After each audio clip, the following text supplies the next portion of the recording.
We're going to go through right now sort of a little bit of understanding of how our subconscious wounds came about, how the subconscious mind impacts everything, and then what's driving human behavior at this level, and how to isolate some of the programs that are happening with us. So to sort of illustrate this story, I'm going to use the story of a client of mine from quite a long time ago, but it was a really profound image of transformation, and an image of how our patterning comes about. So I'm going to use her story. I've changed her name for the sake of this story.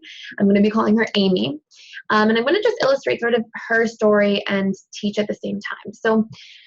So Amy came into the world just like all of us did, with a certain genetic predisposition, right? So she might have had this genetic predisposition to certain personality traits, qualities, characteristics, but she came into the world with a still mind. There wasn't any like internal dialogue happening. There wasn't any self-judgment or shaming or self-criticism. There wasn't any jumping to conclusions. She came in with a still mind, and she was here to explore. And from about 0 to 2 years of age, Amy doesn't really get socialized. Her needs get met almost unconditionally, right? And, she's fed and taken care of. And this, some people really go through intense personal challenges all the way at, between the ages of 0 to 2 years old. But most of ours happen, or really begin happening, once the classical conditioning or socialization process starts. So if you're not familiar with classical conditioning, it's this process of how we come into the world and we're basically punished for doing things wrong and rewarded for doing things right. Now, here's the problem. We come into the world and we are wired for unconditional love. Okay, so we come into the world and we are like, we love mom and dad unconditionally. And we're completely helpless and surrendered to them. And so we kind of naturally expect that unconditional love as well. And usually for most of us, we're shown it for the majority of time from 0 to 2 years old. And then all of a sudden, when socialization starts, so it's you're good for this, you're bad for this is right, this is wrong, you're punished for this behavior, you're rewarded for this behavior. It sort of fragments the stillness of mind. It makes us take our needs and our natural impulses and self-expression and kind of squander them into these boxes so that we can get approval. And here's why. Because we are completely dependent on our caregivers for survival as this process unfolds. And we know this, like without them, we would literally die. And so we will happily repress our needs, maybe not happily, but we will repress our needs in order to survive. Okay. So the mind at a very early age gets survival and approval confused and intertwined. Okay, and we're deeply wired for this attachment. So that's why we're such an approval-seeking species, because from a very young age, we literally enmesh approval with survival. And this is why people's opinions of us, or if people are saying negative things about us, or our partner criticizes us, this is why this can be so painful, because these things are enmeshed together. And so the brain learns to adapt to this experience by creating something I've termed emotional inferences. It tries to read between the lines in order to adapt. So we come into the world with only 3 biologically programmed fears. Every other fear outside of the 3 I'm going to mention to you is literally the result of programming, which is kind of exciting, because it's like, if this is the result of programming, if I wasn't born with these fears, then I'm able to rewire and reprogram or repattern them. Okay, so these 3 fears are the fear of loud noises, the fear of falling, and the fear of abandonment. Okay, so we're biologically programmed to be attached to our caregivers. And that's, again, why like classical conditioning can be so traumatic for each of us, because it's like, whoa, what's happening? I'm supposed to be attached and connected, and why am I getting disapproved of and rejected? And it can be quite harsh on the nervous system. So every other fear is programmed, and this is how the fears are programmed, what I'm about to explain to you. Okay, so the brain learns that when it's punished for things, I have to remember this. And the brain holds on a lot more to negative than positive things as a general rule. So an analogy might be, knock on wood, like let's say somebody gets in a car accident, right? Like let's say if you've ever been in a car accident before, you can drive 1,000 times, 10,000 times and feel completely safe, but you have one car accident once, even if it's a tiny one, and all of a sudden your brain's like, oh my gosh, cars are dangerous, or you might feel nervous getting back into the car again. And it's because your brain, for survival purposes, will hang on to negative things more than positive as a means of self-protection. So when we go through the socialization process with mom and dad and or other caregivers, family members, when we get punished, we try to remember it. And it leads us to make all of these beliefs about ourselves, which later become our core wounds and have patterns interlocked with attachment styles. So let me give you an example. Let's say dad is angry. Let's say, dad has a hot temper, okay? You might learn to remember, okay, I'm unsafe around dad, or I am powerless around dad. And so the brain doesn't really, discriminate too much around dad. It's sort of like it tends to generalize. So it tends to go, I am unsafe around people. People are not predictable. Dad's not predictable, and I'm dependent on dad. Can you imagine people that I don't know or I'm not close to? So we form these beliefs based on these childhood experiences. So mom might tell you, for example, when you do something wrong, you're a bad girl, or you're a bad little boy, or and we store these things so intensely in our subconscious mind.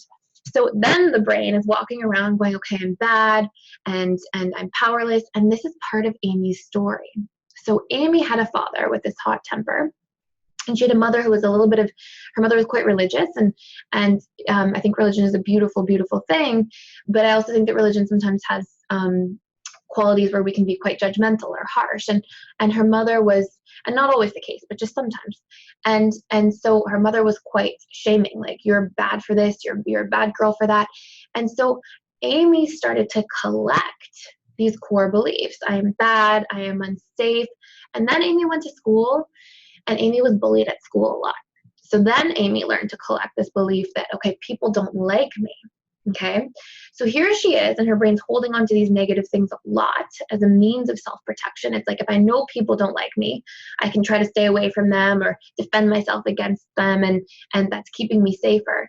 But you see, like, this isn't helping the happiness of the brain, right? This is just creating emotional suffering, even though it might have a tendency towards creating a little bit more physical safety, okay? So Amy makes all of these emotional inferences, and some of her programs, and this is this real story, some of her programs were, I am powerless, I am unsafe, I'm not good enough, right? That's a great belief we almost all get from classical conditioning, because we have to sort of be perfect all the time to avoid punishment, so we'll tend to emotionally infer that we're not good enough quite often. I am bad, people don't like me. So these were some of her major core beliefs, okay? Now, you have this mechanism in your brain called the reticular activating system, and you'll hear me mention this quite a bit, and I'll refer to it as the RAS, okay? And the job of the reticular activating system is to filter out information according to your beliefs, to your thought patterns, your previous history or experiences, and your emotional undertone. So if you've ever had the experience of, like, you wake up on the wrong side of the bed in the morning, and then, like, everything bothers you, like everything's negative, it's because your reticular activating system is actually going, okay, like, we don't feel good, let's keep protecting ourselves against things that don't feel good. But what it does is it actually makes you look for things that don't feel good in order to be sort of hypervigilant and protect against them. Or if you've ever had the experience of, you believe, let's say, that people don't like you because you're like Amy and you have this core negative belief, and then you go into a room full of people. Guess how you're going to start feeling and what you're going to start thinking about. You're going to be looking for all the people that might be judging you or talking about you or who knows, whatever else. So the reticular activating system basically filters out information all the time according to your beliefs. So I'll give you one more analogy, because I really want to make sure this concept's really clear. If you believe that you're unlucky, for example, and something lucky happens, your reticular activating system, your RAS, will naturally kind of deflect the lucky things and be like, oh, that was random, or, sort of dismiss those things naturally. And then when something unlucky happens, your brain will go, oh my gosh, I'm so unlucky. And it will really, like, emphasize these things. Now, here lies a second layer to this problem, and this is going to be another really important principle and point. So if you're taking notes, I would maybe write this down. The subconscious mind is programmed through repetition plus emotion. This is how we are getting these programs, okay? Emotion will always be more powerful than repetition, but the combination of the two is really what's creating programming in our daily lives. So for example, if I repetitively hear as a child that I'm not good enough, and it elicits an emotional response of maybe sadness or disappointment or feeling rejected, this is a perfect set of ingredients to create this deep wired programming, okay? And to illustrate the example of how emotion can be more powerful than the repetition, even though we need both of those things together on a regular basis to create deep programs. If I'm in this tall building here and let's say I have no belief that I'm unsafe. I feel quite safe, and I never worry that something bad could happen at any moment or anything like that. And then let's say that there's an earthquake and the building collapses and I almost die, in that moment, and probably from that point forward, the emotionality of the situation is strong enough and painful enough, it's intense enough to create a program almost instantaneously. So these are the ingredients. We're going to be working with these a lot when we talk about repatterning and reprogramming. These are the ingredients to create new habits, new programs, repetition, and emotion. Okay. So back to Amy's story for a second. So here's Amy. She comes into the world. Her dad's got a hot temper. Her mom is a little bit shaming sometimes. And so Amy collects all these emotional inferences, which turn into beliefs about herself. She learns, okay, I'm powerless and unsafe around people and especially men that are tall and big like dad. I'm not good enough because I'm always getting punished for mistakes that I make. I'm bad and I have to like be extra people pleasing to be good, and people don't like me and I'm unsafe around people. So here's what happens throughout the course of Amy's life. This is a little snapshot of her childhood, okay? But then her reticular activating system keeps working to find these things, right? Like it spends her whole life looking for when people don't like her and emphasizing those things emotionally. So there are your ingredients, repetition plus emotion.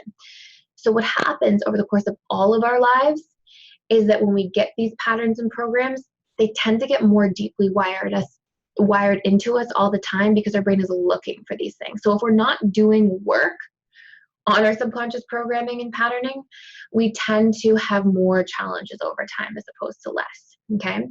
So Amy grows up, and this is what happens when I meet Amy, okay? Amy's in a place, so she's actually in her 50s when I meet her. And again, her name's not Amy. I've changed her name to sort of protect her personal information. But she's come to me, and she's been previously diagnosed by a psychiatrist with agoraphobia, panic disorder, PTSD, and depression, okay? So like some serious stuff. And she's being treated with SSRIs, which are called selective serotonin reuptake inhibitors. They help manage and regulate serotonin levels in the brain. Here's the really interesting thing, and this is like one of, again, like the foundational principles. It is so important to recognize this.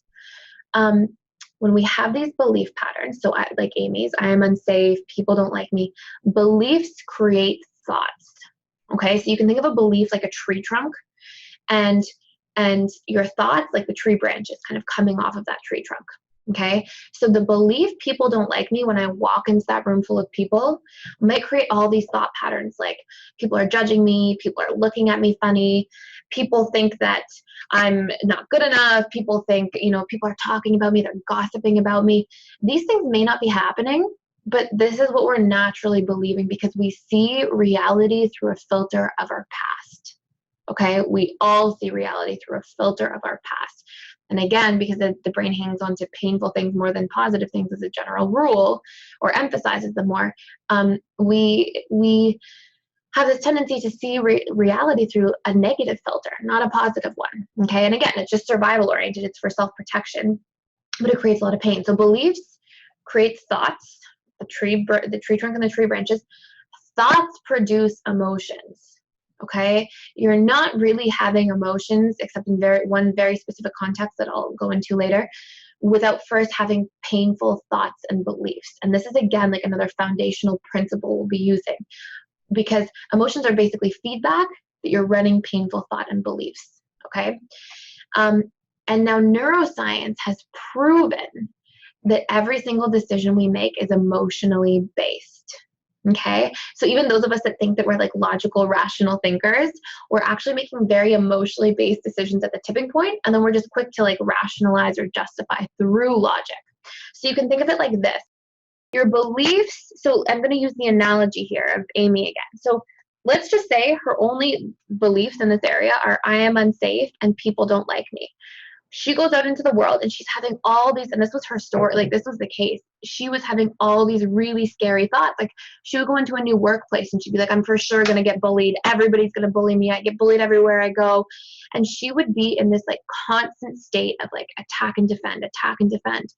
And she came into a live class I was teaching at this time years ago. And she like, I remember being like, wow, this is so interesting, because she came into the class and people were so kind, but she was interpreting like even people being a little more slow to warm up, because, you know, some people are a little more introverted, or she was like, oh, this person didn't like me. This person, because I would see her in client sessions in between the classes and she'd be like, everybody was judging me in there. And she was in such a state because of these painful beliefs just from being bullied in childhood. So she'll think she was thinking things like people are judging me, gossiping about me, bad things can happen because I'm unsafe, right? And these produce, how do you feel when you're thinking these thoughts? You feel afraid, anxious, worried, all these different things, okay? And then her actions, and this is what was really interesting. So if you see this, right, her actions were like, she was very passive aggressive because she would always believe that people were attacking her. So she would have, you know, people would be like, hey, how are you? And they'd be a little short. She'd be like, I'm fine. Or just, you know, she's in this like constant state of feeling attacked. So of course we defend. And so there are her actions being produced by that set of belief patterns. Okay. So we all have these. This is really important. We're all having this experience. And here's the really interesting part. Your emotions are made up of neurochemical reactions. So when Amy is, you know, going to a psychiatrist and taking antidepressants, which are like SSRIs basically, she's treating the effect of her emotions, which are the effect of her thoughts and beliefs first. So she's basically treating the symptoms, not treating the root of anything, right? Like if you look here, you've got your beliefs create your thoughts. Okay, I am unsafe. People don't like me, people don't like me. I'm being gossiped about, judged, criticized, etc. Okay, fear, worry, sadness. And what happens when we're in a constant state or often a state of fear, worry, and sadness? Well, there's a lack of serotonin production in the brain, okay? We produce a lot of cortisol and a lot of norepinephrine. So these are like the adrenal responses, right? Oh my gosh, like I don't feel good. And there's your chemical imbalance. So even people with depression, anxiety, and I'm not saying, just to be super clear, I'm not saying like we shouldn't take antidepressants or anti-anxiety medication, but I've seen a lot of people at this point come off of these things just by rewiring their thought and belief patterns. So again, your emotions produce neurochemical reactions. And on that note, I'm kind of sidetracking a little bit, but on that note, I've also seen a lot of people, which is so interesting, a lot of people who struggle with chronic fatigue or adrenal fatigue, they have this constant state of like judging themselves in their thinking for not doing enough, not being enough. And what's happening is our thoughts produce those emotional responses, which produce this like cortisol and norepinephrine adrenal response. And that wreaks havoc on your immune system and your adrenal glands. And so there's your chronic fatigue. So if we're not in charge of our thoughts and beliefs and we're not aware of what these core patterns are, we're not in charge of our emotional state, and it actually can impact our body physiologically as well as, of course, our actions, like we learned from neuroscience, proving that all decisions are made emotionally. Thank you so much for watching. Again, please like, share, subscribe to this channel if you receive a lot of value, and please feel free to check anything out at www.personaldevelopmentschool.com. Thank you so much.